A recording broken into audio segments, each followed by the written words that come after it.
think all my life I've made things, and 7th grade shop was probably the most fun I had in all my school days.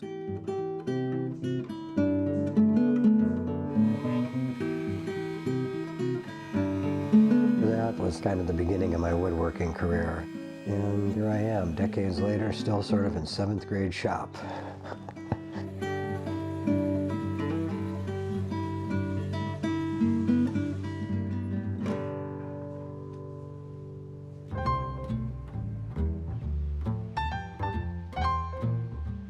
We live on 45 acres on a hilltop near Spring Green, Wisconsin. My motivation when I moved to the country was to have a shop and a house on the same piece of property.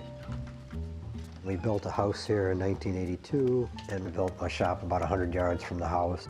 So I really have a short commute to work. Having a shop here at home is perfect. Often people come into the shop, they say, wow, this place is nicer than our house. And I say, well, I spend more time here than I do in the house.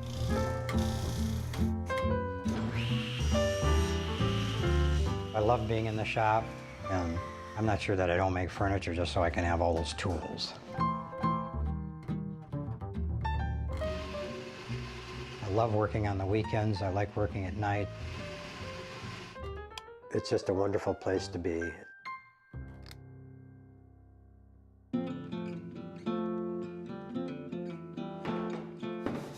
The main part of our business is custom furniture.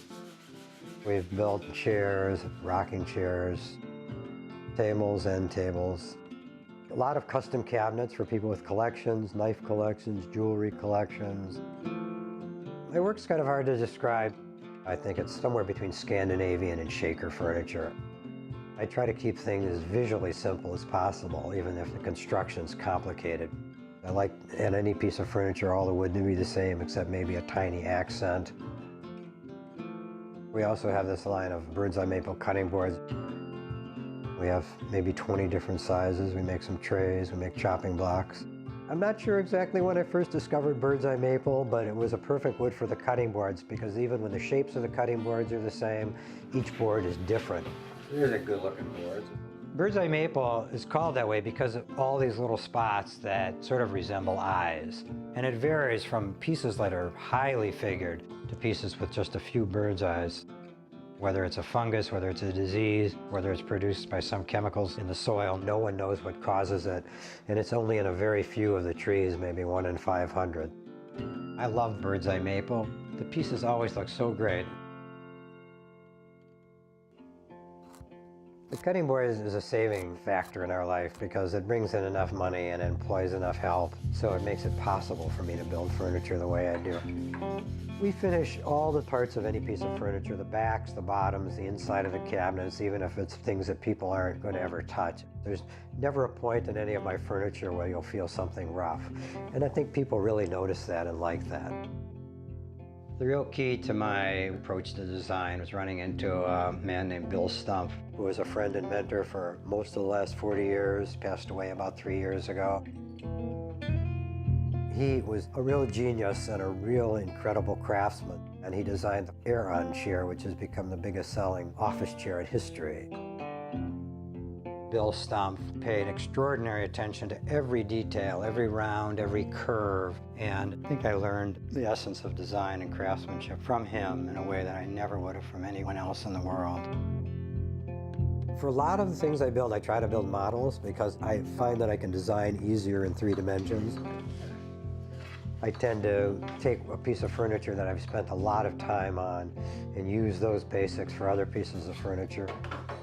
So if I have a piece laid out in a model form but it's accurate, I can really adjust the proportions subtly till I get something that I think is going to be quite beautiful.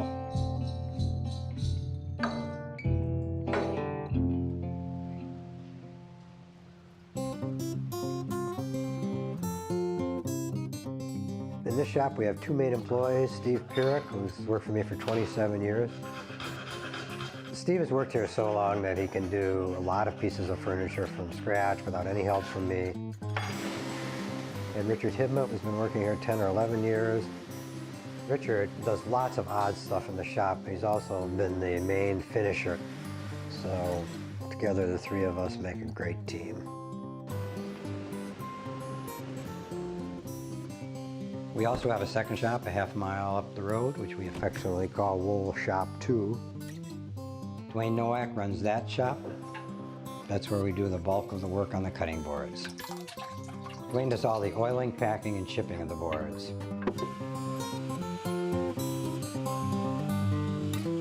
We also have 3 great employees there who do all the sanding of the boards.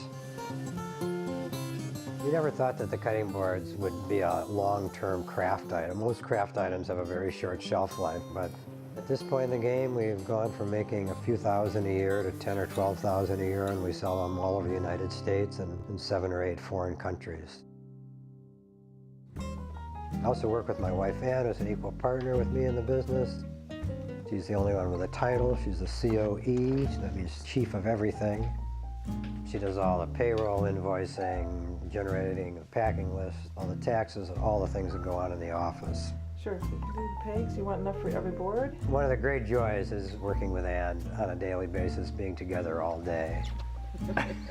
Oh, we can bet that. So we've just had a wonderful time as a family working together. And when my 2 kids grew up, the shop was their playhouse. They were welcome. We helped them on projects. My daughter, Michaela, has done many, many things in the shop. And my son, Jonathan, is just a terrific woodworker. So I think my wife and my family are very happy with our life. Living in the country is constantly an inspiration. It doesn't matter whether it's foggy, rainy, cloudy, snowy. Each day is kind of magical.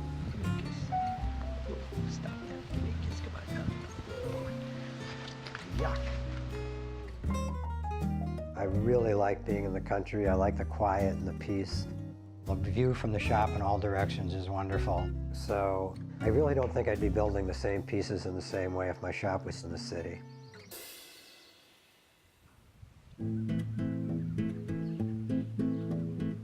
I also like living in the country because I can play tennis pretty much anytime I want.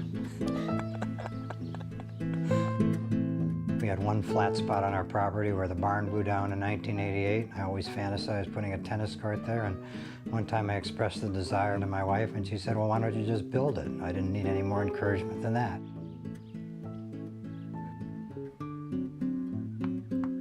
In 2005, I bought a tennis fence, and that sort of set the stage. I traded half of the price of a dining table for the initial construction. I traded some blanket chests to another person who helped design the tennis court. And a year or 2 later, why we had a tennis court. It's been a great addition to our lifestyle.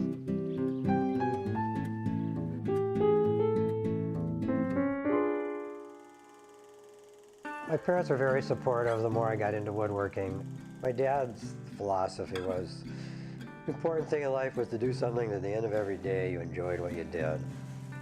My sister and brother and I took his advice seriously, and I think everybody knows if you have very, very supportive parents, it paves your road and makes it much easier to follow the path that you'd like.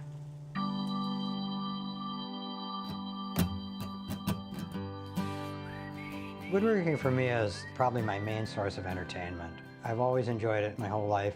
And one of the nicest things of what I do, and I think it's true for any creative person, is to see pieces come together. Just leave a full life, I always cut them off. It's always wonderful to start with rough boards, figure out how to cut them up, how to match them, and see that develop into a large tabletop or a chair, get the finish on them, and then take their final shape.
Yeah, that was a good one.